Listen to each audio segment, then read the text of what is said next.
Y vamos ahora a dar la palabra al señor Christopher Ulloa, de la Universidad de Atacama.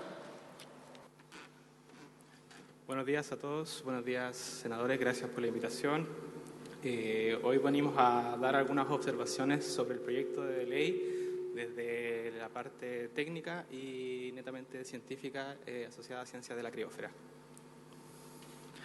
Bueno, para presentarnos, nosotros somos el Laboratorio de Investigación de la Criósfera y Agua de la Universidad de Atacama. Este laboratorio parte del año 2014 con el primer proyecto que desarrollamos de inventario de glaciares y ambiente periglacial para la región de Atacama. El laboratorio está enfocado en estudios de glaciares, permafrost, geofísica, agua, de ambientes semiáridos y áridos y principalmente de la región de Atacama.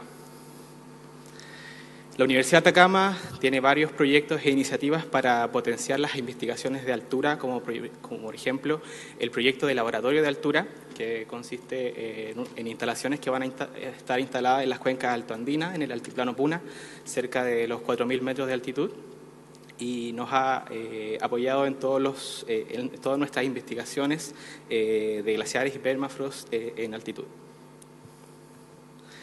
Quisiera partir acuñando un término que no está en ningún lado de la ley, que es la criósfera. Bueno, ¿qué es la criósfera?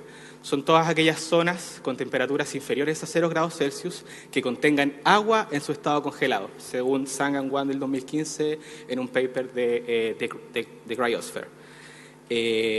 La criósfera está compuesta por el ambiente nival, el ambiente glacial y el ambiente periglacial, siendo estos tres componentes principales de lo que compone la criósfera.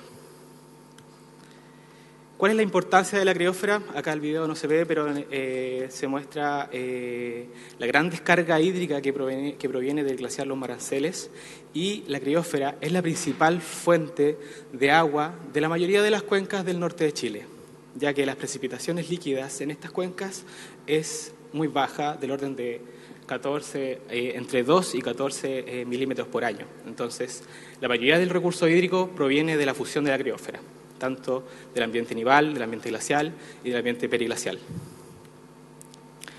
Nosotros como laboratorios hemos estudiado cada una de las definiciones que se han propuesto en la ley y decidimos acuñar nuestras definiciones para que sean operativas en el marco de este proyecto de ley.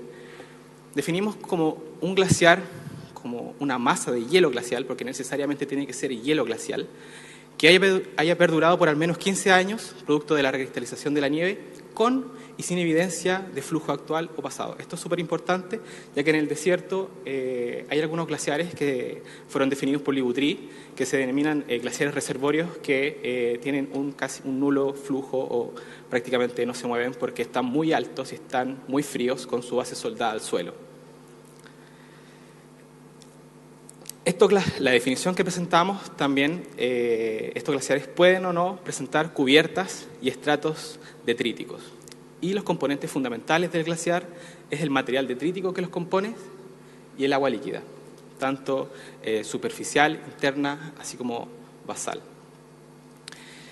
Nosotros creemos que los glaciares menores a 1 hectárea deben estar afectos a una ley de protección y no así al inventario nacional por términos operativos para poder inventariar todos los glaciares.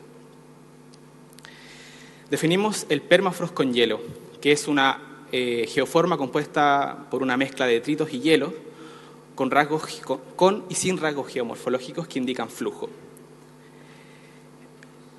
Los cuerpos geomorfológicos que tienen rasgos geomorfológicos son las laderas de girifluxión, los protalus lobe o lóbulos de talud, y su expresión con mayor contenido de hielo, los glaciares de roca.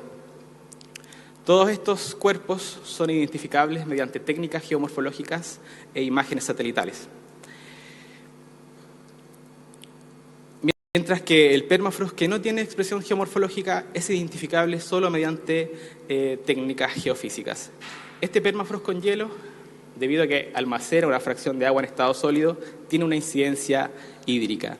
Y no así la otra definición de permafrost, que es un permafrost seco, que puede ser cualquier terreno que se encuentre con un máximo de 0 grados Celsius, al menos con una temporalidad de al menos de 2 años.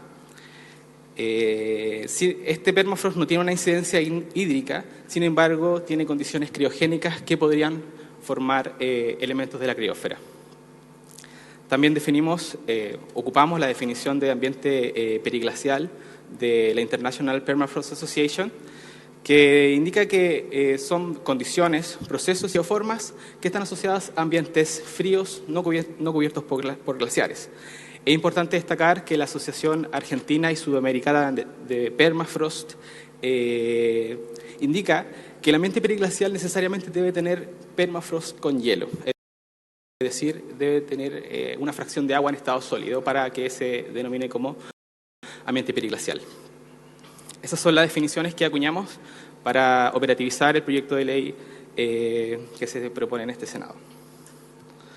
Bueno, algunas fotos del ambiente glacial, algunos glaciares de la región de Atacama, el glaciar El Potro, los Maranceles y el glaciar del Tres Cruces Sur. Aquí podemos observar las cubiertas detríticas del glaciar El Potro. Los investigadores que estamos sobre el glaciar pareciera que estamos fuera del glaciar, sin embargo estamos dentro del glaciar sobre la parte cubierta por detritos del glaciar. Otro ejemplo de un glaciar cubierto por detritos, ahí se ve una imagen satelital de donde fue tomada la foto. En la imagen satelital no se ve que estamos en un glaciar, pero el glaciar llega hasta esa extensión.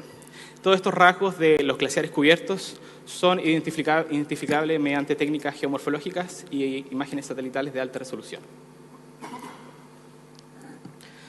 Bueno, aquí en las fotografías vemos las tres geoformas típicas del ambiente periglacial asociada a permafrost con hielo con expresión geomorfológica. Los glaciares de roca, que tienen las mayores concentraciones de hielo, las laderas de gilifluxión y los lóbulos de talud. Todos estos son elementos fundamentales del ambiente periglacial que contienen hielo y que tienen una incidencia hídrica para las cuencas.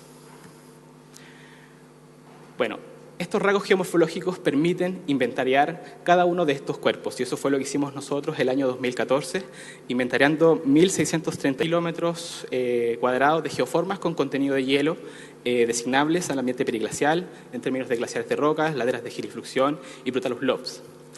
Y además 50.2 kilómetros cuadrados asignables al ambiente glacial con los glaciares descubiertos y glaciares cubiertos de la región de Atacama en un proyecto FIC.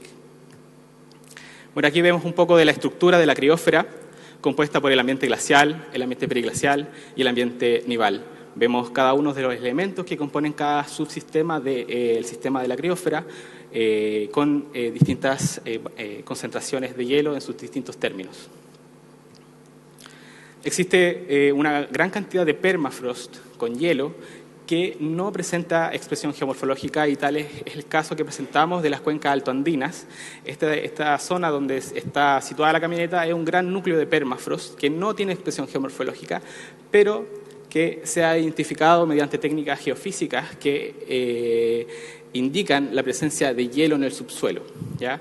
En la fotografía, la imagen, podemos apreciar un perfil de geoeléctrica donde las anomalías más rojas representan anomalías de alta resistividad. Esto indica la presencia de hielo en el subsuelo en este gran núcleo de permafrost que no tiene expresión geomorfológica.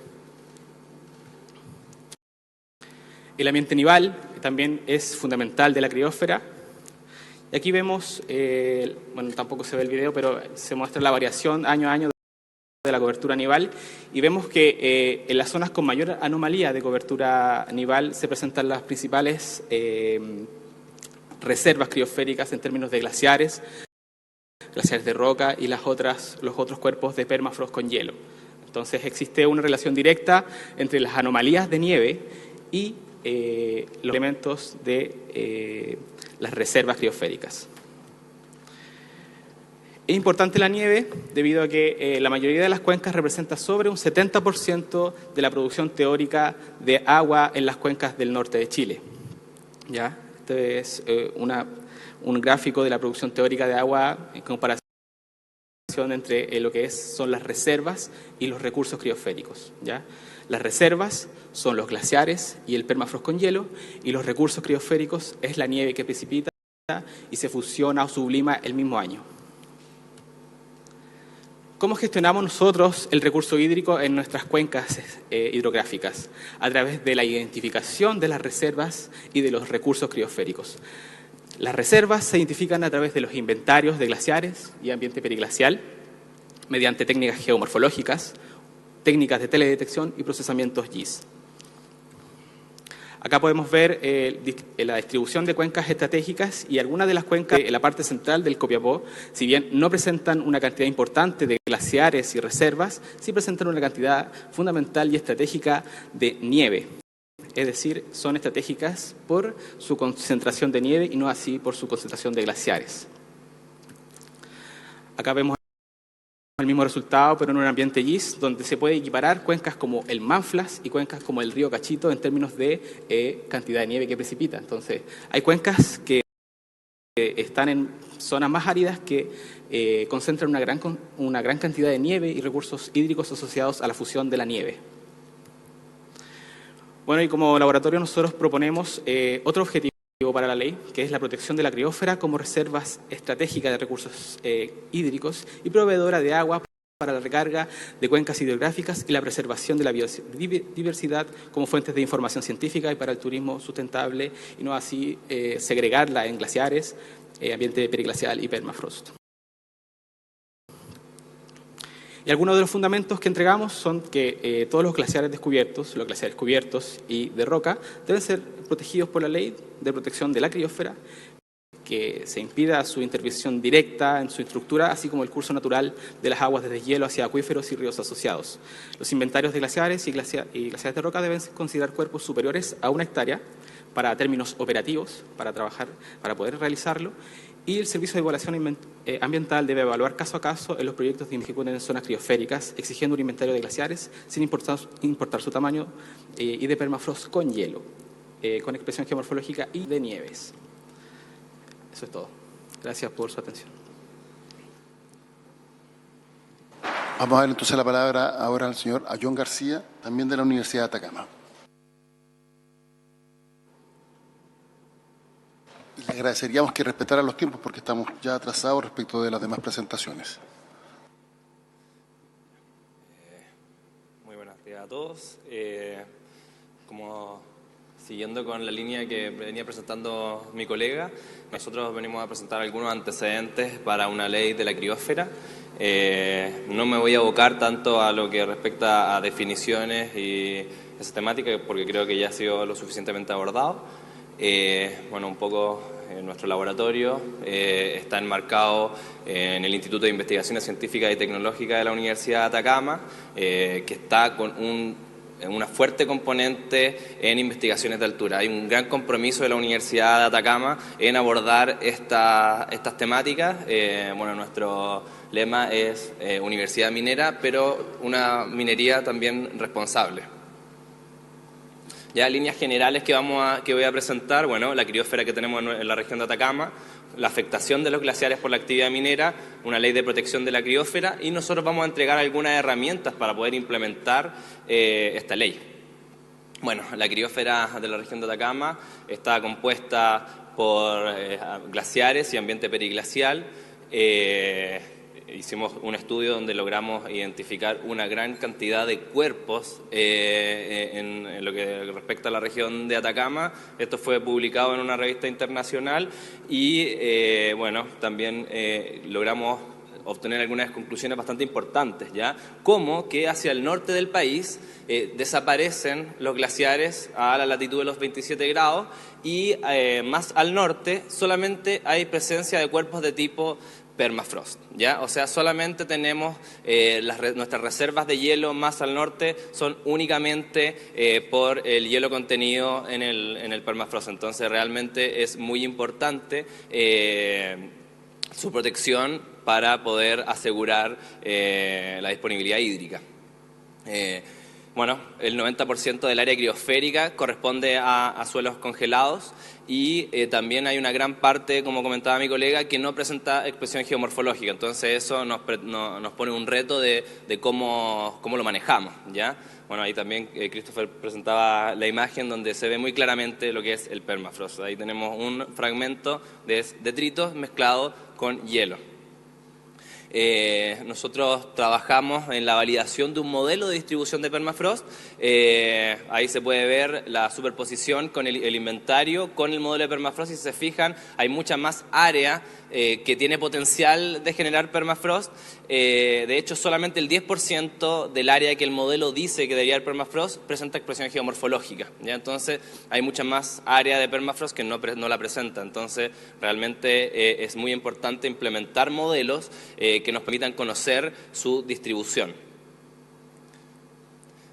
Acá presento algunas imágenes que creo que son bastante interesantes. La imagen de la izquierda, la parte superior, es cerca de Calama, y bueno, efectivamente, como decían las señoritas hace unos momentos, en Calama sí hay glaciares rocosos, y también permafrost que alimenta los cursos de agua, ¿ya? A la altura de lo que es Santiago, también manteniendo en la parte superior derecha, se ve todo lo que es el Gran Santiago, y vemos que la cubierta de permafrost empieza alrededor de los 3.000, 3.500 metros. Entonces, no el ambiente periglacial, que nosotros lo definimos con contenido de permafrost, no llega hasta Las Condes, obviamente está mucho más arriba, ¿ya? El permafrost tiene bastante importancia hasta aproximadamente la sexta o séptima región, más hacia el sur su presencia disminuye bastante, y lo que son los campos de hielo, bueno, este modelo tiene algunas anomalías porque los campos de hielo detecta o pronostica que debería haber permafrost, pero hay capas de hielo. Entonces, claramente hay que hacer algunas validaciones para poder mejorar este modelo. Entonces, ahí pasamos a lo que es la afectación de los glaciares por la actividad minera. Entonces nos hacemos algunas preguntas, ¿ya? ¿Cómo afecta o cómo impacta la minería a los glaciares? El cambio climático y la reducción de los glaciares está relacionada, ¿ya? Y algo que he visto que se ha discutido bastante es si es suficiente el Servicio de Evaluación Ambiental actualmente con las herramientas que tiene hoy para poder afrontar los desafíos de la protección de los glaciares, ¿ya? Bueno, presento solamente a modo general el caso de Kumtor en Kirguistán, que es toda una zona de grandes glaciares, y que en el frente se instaló una megaminería y cortaron el glaciar, literalmente. Bueno, en Kirguistán intentaron implementar una ley de glaciares, cosa que hasta el día de hoy no está implementada, pero bueno, ahí estamos viendo lo que pasa si no se regula, ¿ya? Realmente se puede hacer destrozos que afectan tremendamente. Tenemos también el caso del glaciar El Toro en la cuenca del río Huasco. Bueno, importante destacar, Barrick Gold se hizo asesorar por la gente de Kumtor para poder hacer el manejo de glaciares en el sector de Pascualama, ¿ya?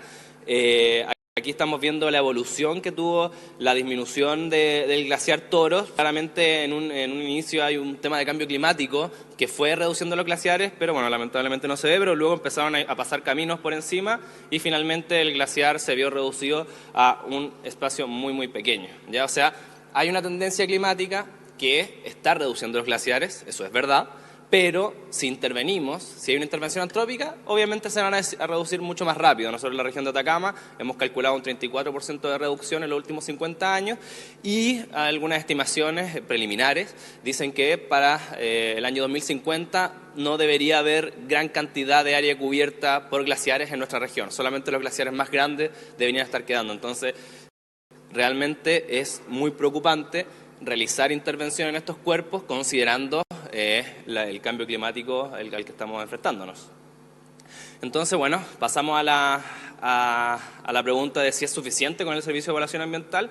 Acá tenemos en la parte de la izquierda es una declaración de impacto ambiental del proyecto minero Los Helados, en el que ellos, en una de las adendas les preguntan si hay glaciares, responden que sí hay glaciares, pero que ellos bajo ninguna circunstancia los van a tocar. Y bueno, ahí vemos en la foto que le pasaron caminos por encima, hay otros glaciares que están un poco más arriba, que le pusieron plataformas de perforación. Entonces, bueno, una cosa es que declaren que no van a intervenir, y realmente lo que pasa después es que sí intervienen, ¿ya? Y de hecho, era solamente una fase de exploración, instalaron una gran cantidad de plataformas de exploración y una gran cantidad de caminos, y eso no se regula en ninguna parte. Van y dejan la cordillera toda llena de caminos y realmente es algo complejo, ¿ya? En la parte de la derecha vemos el proyecto minero Cerro Casales, ex Barrick Gold, que presentó un estudio de impacto ambiental y ellos mismos declararon que habían glaciares de roca, pero no los iban a tocar. El mismo caso, pasaron caminos por encima de los glaciares de roca, no es mucha intervención por ahora, pero estamos viendo que pueden comprometerse a hacer algo, pero realmente finalmente no se cumple. Entonces, ¿qué proponemos nosotros? Como decía mi colega, una ley de protección de la criósfera, ¿ya? Con el fin de proteger los recursos hídricos y se considera necesario que haya un marco normativo que incluya los distintos componentes de la criósfera, ¿ya? Obviamente, las prohibiciones van a caer sobre el hielo mapeado, el inventario de glaciar y ambiente periglacial. Los cuerpos que caigan dentro de este inventario no deberían ser intervenidos bajo ninguna circunstancia, pero anexo a eso se deberían entregar otras herramientas que permitan llevar un mayor control de las distintas intervenciones que se podrían ejecutar. Entonces nosotros proponemos 3 herramientas. Una, el inventario de glaciares y ambiente periglacial, un modelo de distribución de permafrost y un inventario de cobertura de nieve. El inventario de glaciares y ambiente periglacial obviamente tiene que estar incluido dentro de la ley, tiene que tener un estatus legal. Debe considerar al menos glaciares descubiertos, cubiertos y de roca, como el inventario que está llevando a cabo la DGA actualmente, y obviamente estos cuerpos no deben ser intervenidos. Como decía también mi colega, no es que los glaciares menores a 1 hectárea no sean glaciares, ya son glaciares, solamente que por temas operativos, estamos hablando de un país completo, obviamente hay que operativizar esto y se mapearían solo los que están sobre ese límite, pero los demás se tendría que hacer un estudio caso a caso. Acá estamos viendo, el Parque Nacional Nevado Tres Cruces, el polígono de protección del Parque Nacional Nevado Tres Cruces, y vemos que el Nevado Tres Cruces, que tiene una gran cantidad de glaciares, está fuera del área de protección, ¿ya? El único parque nacional que tenemos en la región de Atacama que estaría cerca de glaciares, de hecho tiene el nombre de este nevado, no incluye los glaciares. Entonces, ningún glaciar de la región de Atacama estaría inserto en la protección. Entonces, realmente es algo preocupante, ¿ya? Las pertenencias mineras, aquí estamos viendo una superposición de nuestro inventario de glaciares y ambiente periglacial con las pertenencias de exploración y explotación minera. Si se fijan, todos o gran parte de los cuerpos mapeados caen dentro de estas pertenencias mineras. Entonces realmente es muy preocupante esta relación, ¿ya? Entonces realmente es muy necesario que se regule. ¿Me salté? Finalmente el tema del inventario de la cobertura de nieve creemos que es la componente principal del recurso hídrico de la criósfera. Se debe normar su intervención, obviamente no es que no se pueda tocar, pero se debe evaluar cuánta es la cantidad que está afectando y obviamente tiene que estar dentro del estatus legal. Ya ahí estamos viendo, incluso hay tranques de relave en la zona cordillerana que son alimentados por nieve y esa agua se pierde, ¿ya? Entonces realmente si queremos proteger el recurso hídrico tenemos que enfocarnos en la criósfera por completo, ¿ya? Finalmente lo del modelo del permafrost ya lo hablé un poco, pero debería haber un modelo en el que se pueda evaluar si los proyectos caen dentro, deben ser sometidos a una evaluación más extensa, ¿ya? Así que en general lo que nosotros proponemos es que se genere una ley de protección integral que incluya las distintas componentes de la criósfera. Eso sería. Muchas gracias.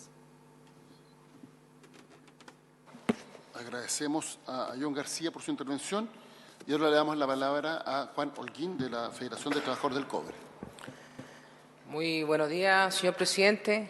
Agradecer a los señores senadores y a la comisión poder realizar justamente una presentación por parte del mundo de los trabajadores respecto a una ley tan importante para nuestra nación. Vamos a tratar de ajustar por el respeto al resto a los tiempos que nos han asignado, obviamente porque todos tenemos el derecho a poder ser escuchados. Bueno, primero que todo,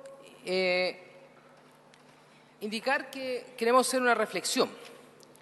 Como Federación de Trabajadores Cobre, somos una organización sindical que ya estamos pronto a cumplir 70 años. Y esta federación ha tenido dentro de la historia de Chile, 3 grandes hitos. Primero, entre el año 51 y el 73, la nacionalización del cobre. Entre el 78 y el año 91, la lucha por la recuperación de la democracia. Entre el año 92 y el año 2019, hemos sido capaces de trabajar por sustentar esta empresa y llevarla a los estándares que realmente exige nuestra nación. Y a partir de este momento, hemos estado trabajando en una propuesta nacional para ver cómo generamos los legados de un proyecto que permita consolidar esta empresa y seguir construyendo, considerando los temas de sustentabilidad y los aportes del Estado de este país. En ese contexto, el año 21, estamos pronto a cumplir 50 años de la nacionalización del cobre y 70 años de esta organización tan histórica. Y durante este periodo, Codelco ha aportado más de 130.000 millones de dólares al Estado de Chile, a los temas históricos de la nación de nuestro país, como es la pobreza y la distribución de las riquezas de nuestro país. Y aquí tenemos el libro que en el primer periodo fue parte de la nacionalización del cobre y del cual como trabajadores nos sentimos orgullosos de haber aportado a este país más de 130.000 millones de dólares para poder superar la pobreza. De eso nos sentimos orgullosos como trabajadores del cobre. Y en este tema no somos nuevos en este tema. El año 94, aquí estamos presentando un documento del año 94, un documento de la primera propuesta nacional de los trabajadores del cobre sobre el futuro del cobre chileno. Documentos que tenemos acá en diversidad y donde ya en ese momento, en el capítulo número 5.4, página 52 me parece, aparece Codelco y el medio ambiente.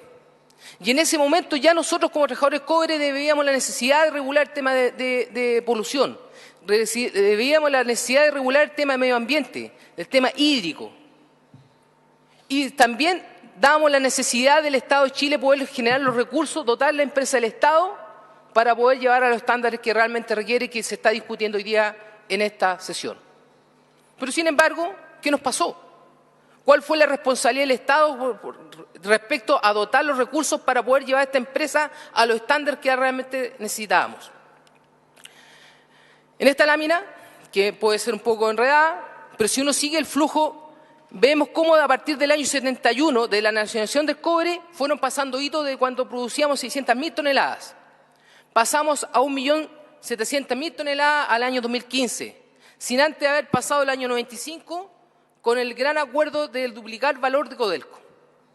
¿Cómo aparece el año 2011? Una nueva ley ambiental que obviamente nos hizo repensar obviamente la minería.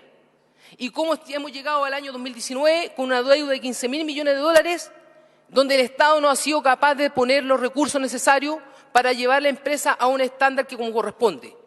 Siendo que el año 94 nosotros habíamos puesto el tema sobre la mesa y Codelco había hecho el compromiso. Pero sin los recursos del Estado, ¿cómo se hacen? ¿Cómo se hacen?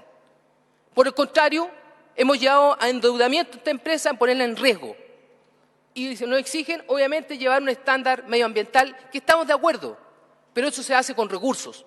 Por lo tanto, el Estado ha tenido un abandono con respecto a la empresa del Estado. Por lo tanto, insistimos, en 50 años hemos aportado más de 130.000 millones de dólares. Hemos tenido que estar llevando una mochila a la Fuerza Armada con 10% de las ventas, endeudándonos para pagar la ley reservada y del cual todos sabemos lo que ha pasado, qué ha pasado con los recursos del Estado con respecto a la Fuerza Armada, cómo han malversado los fondos. Por lo tanto, es un tema que no es menor. Cuando Codelco es capitalizada solo con el 10% de sus utilidades, mientras la empresa privada se capitaliza con el 40% de las utilidades. ¿Cómo lo podemos hacer? Entonces, obviamente, hoy día cuando se exige, nosotros hemos sido parte de la discusión del tema de las glaciares, el proyecto de ley del año 2015 y mucho antes. ¿Cuál es la posición federativa? La Federación y sus sindicatos respaldan la protección de ley de glaciares. El proyecto de ley Sin embargo, cuenta con una serie de debilidades y dificultades que particularmente impactaría la división andina, el Teniente, entre otras, y también industrias como el litio o empresas privadas como Caserones. Sin embargo, el proyecto de ley, tal como está quedando establecido, afectará a más divisiones como el del norte, como División Salvador, y algunas del Distrito Norte, con el concepto como el permafrost y ambientes peliglaciares. No solo tendríamos división andina, en la tercera región tendría un impacto tremendo. Asimismo, siempre hemos defendido la estabilidad de los trabajadores y el correcto funcionamiento de Codelco y el debido cuidado de la protección del medio ambiente. En el ámbito de sustentabilidad, hemos estado trabajando justo con Codelco, con todas las dificultades que podemos tener, pero hemos generado en la mesa del Pacto Estratégico en Sustentabilidad y donde hemos sido capaces, de manera anticipada, con una política minera sustentable, anticipadamente, generar acciones que resguarden los glaciales y el medio ambiente, la que demuestra con la modificación de la dimensión, por ejemplo, en la envolvente división andina. El envolvente división andina que dejando muchas reservas que prácticamente representan una división completa como es de Radomiro Tomic. Se hizo toda una modificación de una aprobación aprobación ambiental que se tenía aprobada y autorizada, se reguló para no afectar glaciares y se dejó de explotar un yacimiento igual casi a Radomiro Tomic. Se están adquiriendo equipos y tecnologías para hacer una minería sustentable. Hemos incorporado las competencias y una cultura de los trabajadores para poder resguardar el tema de los glaciares. Y nosotros sí estamos constantemente encima para que Codelco cumpla y sea el primero en cumplir la protección de los glaciares. Y si hay impacto en los glaciares, vamos a ser los primeros que vamos a denunciar.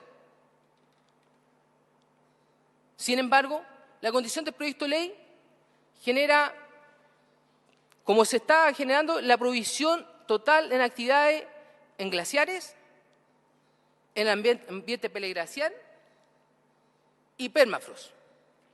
Y estos tres elementos, que más tienen un concepto de retroactividad, va a generar lo que se está indicando respecto a los yacimientos que hoy día conocemos. Y esta lámina, donde se indica cuál sería el efecto en el tema del empleo, que es lo que está asociado a 32.300 puestos de trabajo en forma directa, y si se asocia a los empleos alrededor, se multiplica prácticamente por 3 o por 4, llegando a ser casi 100.000 trabajadores directos que estaríamos afectados y las comunidades aledañas. Entonces nosotros estamos por regular temas glaciares, pero digamos cómo lo vamos a hacer, porque si queremos detener la minería, digámoslo al tiro. Y salgamos al tiro a un punto de prensa y decir, ¿saben qué? No queremos más minería y vamos a hacer otra industria. Pero digámoslo. Nosotros queremos definiciones claras respecto al tema. Queremos claridad respecto a las comunidades. Nosotros nos hemos juntado con las comunidades y están preocupados del tema. Digámosle de cara al país cómo vamos a regular. En conclusión, tal como lo he impulsado del año 94, en la primera propuesta nacional del trabajador del cobre, compartimos y valoramos la necesidad de conciliar el desarrollo de la actividad estratégica para Chile, como es la actividad minera, con el cuidado responsable y respetuoso del medio ambiente. No obstante, como FTC observamos con gran preocupación la ausencia de la discusión particular de esta moción parlamentaria de un debate en el que consideren todos los aspectos técnicos, sociales, y ambientales y económicos que permitan que Chile establezca una política estratégica respecto a la protección de sus glaciales y un desarrollo minero armónico y sostenible. Confederación de Trabajadores del Cobre, siempre hemos estado disponibles para exponer nuestra visión y cautelar no solo la protección de los glaciales, sino además, con la misma preponderancia, el desarrollo de la minería y la empleabilidad de los trabajadores que representamos, su familia y así como los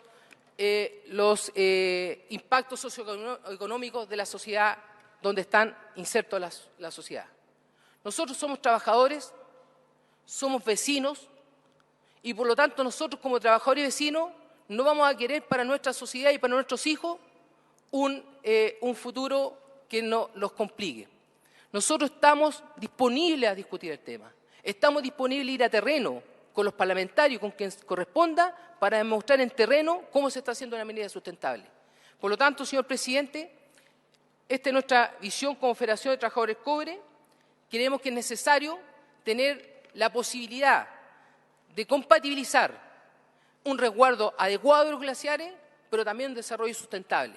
Veamos lo que está pasando hoy día con la economía, veamos qué está pasando con el empleo, veamos cuáles son los efectos que va a traer la robotización. Entonces la pregunta, digamos, ¿cómo vamos a hacer para poder representar el desarrollo de nuestra nación? Entonces, creemos que es posible compatibilizar el desarrollo armonioso entre la protección de glaciales, del medio ambiente y las comunidades y nuestro trabajo. Muchas gracias por su presente, señor presidente, y obviamente los trabajadores del cobre estaremos disponibles para construir un mejor país. Muchas gracias. Bueno, agradecemos a Juan Holguín y a todos los representantes de la Federación de Trabajadores del Cobre que nos acompañan esta mañana. Si bien los tiempos que tenemos son bastante acotados para la tramitación del proyecto de glaciares en la Comisión de Minería y Energía, porque tiene que volver a la Comisión de Medio Ambiente, de todas formas tenemos acordado una serie de visitas en terreno a las distintas divisiones de Codelco. De hecho, la Comisión ya estuvo en Chuquicamata y estuvimos en Salvador. Y vamos a visitar las otras divisiones. Hay una visita al teniente que está programada y también andina. Bueno, le voy a dar la palabra ahora al representante, que es el presidente del Instituto de Ingenieros de Chile, don Luis Nario. Bienvenido. Tiene la palabra.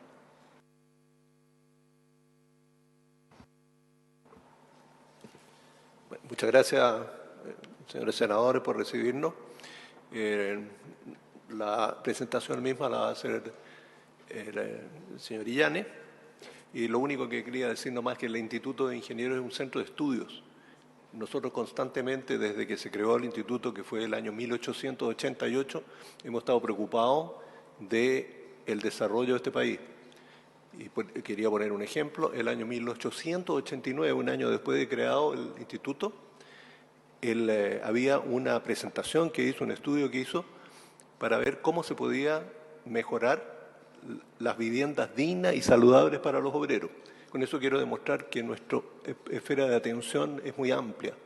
Y en este momento no estamos preocupados del tema de la ley de los glaciares, que don Jaime Illanes lo va a presentar. Muchas gracias. Le damos la palabra entonces a Jaime Illanes. Muchas gracias.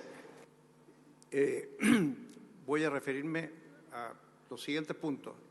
Algunos alcances que tenemos al objeto de la ley, alcance a las definiciones utilizadas, aspectos que nosotros consideramos que debieran de ser estudiados en mayor profundidad y aspectos que debieran de ser incluidos en la ley y que hoy día no están. Y finalizando con unas conclusiones. Respecto del objeto de la ley, ¿no es cierto? El objeto que se propone en el proyecto de ley es la protección de glaciares, ambiente periglacial y permafrost y protegerlos y conservarlos como reservas estratégicas. Lo primero que nos gustaría señalar es que los glaciares no afectan la reserva estratégica del recurso hídrico, solo su distribución temporal. Actúan como un regulador. La protección de glaciares por sí sola no asegura la disponibilidad hídrica en el mediano y largo plazo, y eso lo vamos a ver.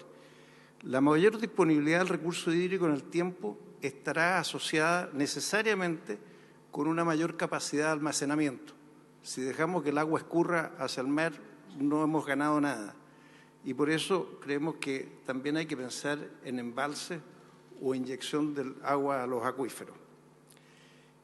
Respecto de la palabra conservación o de conservarlo, hay distintas interpretaciones que se usan internacionalmente lo que significa conservación. Nosotros entendemos o queremos entender que la conservación que se da en el contexto de la definición que está hoy día en la Ley General de Medio Ambiente, la Ley 19.300. De lo contrario, es un término que hay que entrar a definir en la Ley de Glaciares. Esta tabla, que no sé si se alcanza a ver bien, pero básicamente lo que demuestra es el efecto, la contribución de los glaciares al recurso hídrico. Y la verdad, aquí hemos tomado distintas cuencas, ¿no es cierto?, desde el norte, Copiapó, hasta sur, hasta el Tolten, y en algunos casos, ¿no es cierto?, la contribución es menos del 1% al recurso hídrico, y solamente en el caso de Copiapó la contribución es mayor y equivale a 12 años de escorrentía, que en términos de recursos de reserva estratégica es muy poco. En algunos casos no equivale ni siquiera a un año de escorrentía.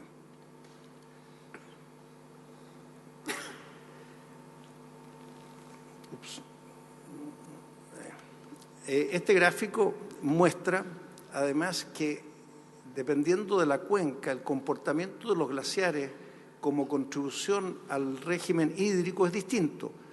Por ejemplo, si nos vamos más el río Maipo, que está en un color verde, ¿no es cierto?, la contribución es cuando se producen los deshielos, que al final de noviembre, diciembre, ¿no es cierto?, enero. Sin embargo, en otras cuencas la contribución es distinta a través del año. Lo que esto nos está indicando, los datos nos están indicando que el comportamiento de los glaciares y las características en su contribución al régimen hídrico son distintas a lo largo del país, y por lo tanto nosotros creemos que la ley tiene que hacerse cargo de los glaciares caso a caso. Yendo a los alcances, al objeto de la ley, el bien que se quiere proteger, la ley define 3 zonas: el ambiente glaciario, el ambiente periglaciar y el permafrost. La distribución de estas zonas y la importancia relativa de las mismas varía a lo largo del territorio. No pueden ser tratadas como si fueran iguales en todo el territorio. Complejidad que no está considerada en el proyecto de ley. El Instituto de Ingenieros de la opinión que solo el ambiente glaciario debiera estar incluido en la ley, utilizando para ello el inventario público de glaciares. Y si esto es necesario actualizarlo o mejorarlo, será parte de las tareas que haya que enfrentar. En esta tabla hemos mostrado la tasa de derretimiento de los glaciares en los distintos meses de verano. Mientras los glaciares descubiertos aportan 3,4 litros por segundo por hectárea, los glaciares de roca aportan 0,07 litros por segundo por hectárea. Esto es lo que nos está indicando que además en los distintos tipos de glaciares deben ser tratados de forma diferente. Respecto a las definiciones utilizadas, nosotros creemos que las definiciones utilizadas en el proyecto de ley no se ajustan a las generalmente utilizadas en el país ni a nivel continental. En este sentido, creemos que es necesario que las definiciones vayan a lo que se usa en el mundo académico y sobre todo a nivel internacional. Este es un tema de mayor importancia porque si no se resuelve adecuadamente, la ley no tendrá una aplicación práctica y generará una mayor conflictividad. Se requiere que esas definiciones incluyan los tipos de glaciares y los diferentes ambientes glaciales. Y por último, creemos que la definición de glaciares no debería incluir el agua líquida, ya que ellas están reguladas por el Código de Agua. Se generarían superposiciones como, por ejemplo, en los lagos terminales. Los aspectos que nosotros consideramos que deben ser estudiados con mayor profundidad. Primero, el rol que juegan los glaciares en la disponibilidad hídrica. Este rol debe estudiarse caso a caso. Como vimos, es distinto a lo largo del país, ya que dependerá no solamente de cada cuenca, sino que además de las características de los glaciares, la cobertura, la orientación, la pendiente, la elevación. Respecto del ambiente periglacial y permafrost, desde la perspectiva del impacto de los recursos hídricos, la evidencia muestra que el aporte hídrico proveniente del ambiente periglacial es muy moderado. No se ha encontrado en los documentos revisados información científica que avale la importancia del permafrost como recurso hídrico. De hecho, el permafrost puede ocurrir sin que haya agua. Sin perjuicio de su no incorporación al proyecto, el Instituto de la opinión que estos ambientes deben de ser estudiados en mayor detalle.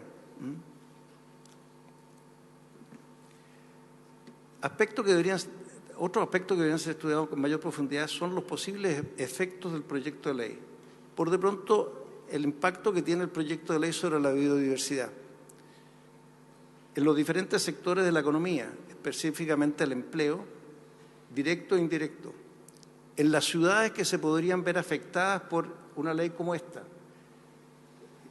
Por ejemplo, Los Andes, Machalí, Rancagua, Punta Arenas, Aysén, Balmaceda, Santiago.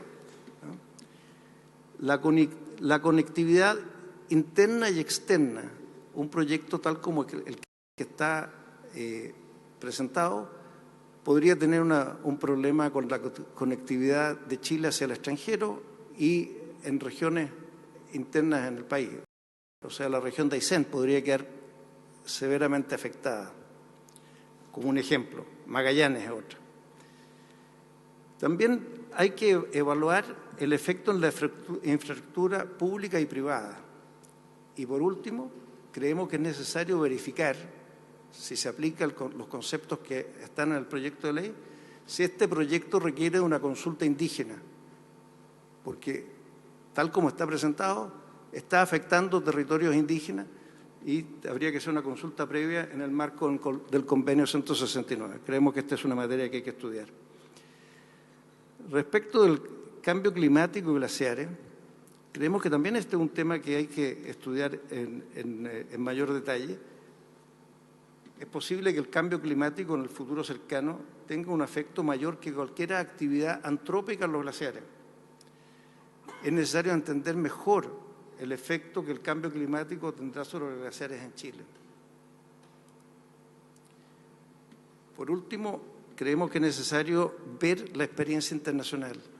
De lo que nosotros hemos recopilado, actualmente existen solo 2 países que tienen una ley de protección de glaciares, Argentina y Kirguistán. Y creemos que es necesario estudiar el resultado obtenido en la aplicación de estas leyes. En países como Canadá, Estados Unidos y algunos países de Europa, como Noruega y Suiza, se han adoptado enfoques distintos. Se ha ido por el lado de los permisos ambientales y por el sistema de áreas protegidas. ¿Qué aspectos creemos que debieran ser incorporados a la ley que no están? Primero, un marco administrativo legal para la implementación de la ley. Debe definirse qué ministerio y qué dependencia de éste tendrán la responsabilidad de administrar esta ley. Por ejemplo, el tema glaciares en su relación con el recurso hídrico podría estar bajo la tutela de la DGA, que ya es responsable del agua líquida. Pero también es necesario estudiar las implicancias de la ley en términos de su relación con los diferentes ministerios y organismos del Estado. ¿Cuál va a ser la relación de esta ley con la ley de medio ambiente o con el Sistema Nacional de Áreas Protegidas?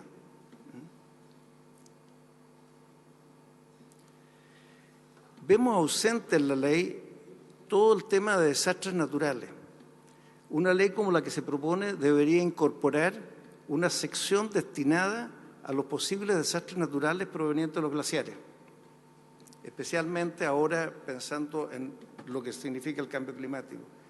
El Estado tiene la responsabilidad de proteger a la población, los bienes y el hábitat natural asociado a este riesgo. Para esto se requiere un organismo encargado con planes y programas para estos propósitos. Por ejemplo, aquí tenemos antecedentes sobre rupturas de glaciares ocurridos en Chile. Podemos recordar que el desastre del año 1985 del río Manflas escurrieron 11.000 metros cúbicos por segundo. Es una brutalidad. Y así tenemos varios otros casos que han ocurrido. Nada nos dice que esto no pueda volver a ocurrir. Esto es lo que ocurrió en el sector Río Seco de los Tronquitos, río Manflas, y tenemos esos 2 puntitos que se ven abajo son personas. Eso es para dar la dimensión. Ese es el glaciar que se rompió y aquí escurrieron 11.000 metros cúbicos por segundo. Esto es lo que requiere, nosotros creemos que la ley tiene que hacerse cargo de esto. Esto ya es después del escurrimiento, como quedaron las laderas.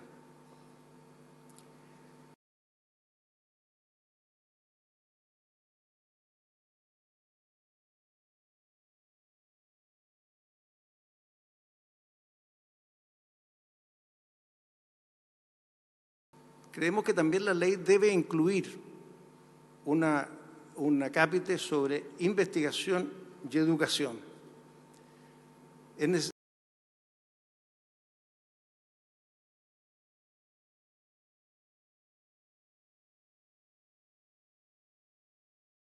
no cabe duda que es necesario realizar mayor investigación sobre los glaciares y su relación con las reservas hídricas. También debe hacerse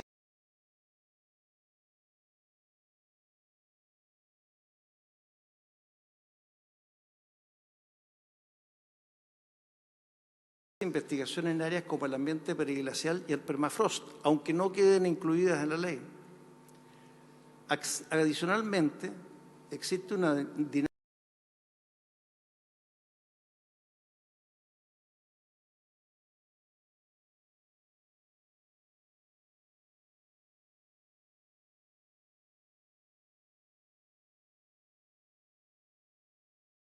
natural que nos indica que la obtención de información e investigación cobra valor solo si se desarrolla en forma continua. En este sentido, proponemos que la ley contemple una sección destinada a la investigación y educación, tal como lo ha recogido la Ley de Base del Medio Ambiente en su título 2, párrafo 1 de dicha ley. Yendo a la conclusión, resumiendo, nosotros creemos que primero es necesario revisar el objeto de la ley. Segundo, es necesario ajustar las definiciones a aquellas que se utilizan internacionalmente. Tercero, la protección de glaciares debe hacerse caso a caso. Cuarto, hay aspectos que deben ser estudiados con bastante mayor profundidad, como el tratamiento de los diferentes tipos de glaciares en la ley, el rol que juegan los glaciares en la disponibilidad hídrica, las características del ambiente periglacial y permafrost en Chile, el marco administrativo y legal para el funcionamiento de la ley, la relación con el cambio climático, la relación del cambio climático con los glaciares, los efectos del proyecto de la ley sobre comunidades, incluyendo las comunidades indígenas, efectos del proyecto de ley sobre la conectividad, la economía y la biodiversidad. Y aspectos que deberían ser incluidos en la ley, primero el marco institucional para la aplicación de la ley, un capítulo sobre desastres naturales asociados a glaciares y la institucionalidad correspondiente, y educación e investigación. Muchas gracias.